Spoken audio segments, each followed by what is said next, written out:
Physical education কি? এই প্রশ্নটা অনেকবার অনেকের মুখ থেকেই শুনেছ। যেটা কি সাবজেক্ট, না এর মধ্যে শুধু খেলাধুলা আছে? এই প্রশ্নটা অনেকবার তুমি শুনেছ। চলো তাহলে জেনে নিই খুব সহজভাবে। আশা করি এই রকম ভাবে তুমি বাংলা ভিডিওতে কোথাও পাবে না।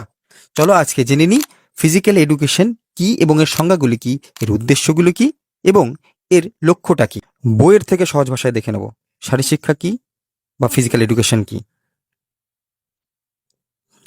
দেখতে পাচ্ছ শারীরশিক্ষা বা ফিজিক্যাল এডুকেশন শব্দটি তৈরি হয়েছে দুটি আলাদা আলাদা শব্দ দ্বারা। প্রথম শব্দটি হচ্ছে ফিজিক্যাল বা শরীর এবং দ্বিতীয় শব্দটি হচ্ছে শিক্ষা বা এডুকেশন, ইংরেজিতে যেটাকে বলি আমরা এডুকেশন। এখন দেখিনি শরীর কথা বা বলতে কি বোঝাতে যাচ্ছে। শরীর বলতে দেহ বোঝাতে যাচ্ছে, আমাদের যে দেহ আছে সেটা।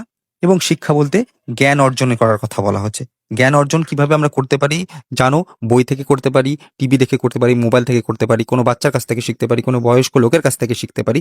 যেখানে যা কিছুই আমরা করছি, দেখছি, সেটা থেকে কিছু শিক্ষা নিচ্ছি, সেটা হচ্ছে জ্ঞান অর্জন। সেটাকে আমরা বলি সাধারণ অর্থে শিক্ষা।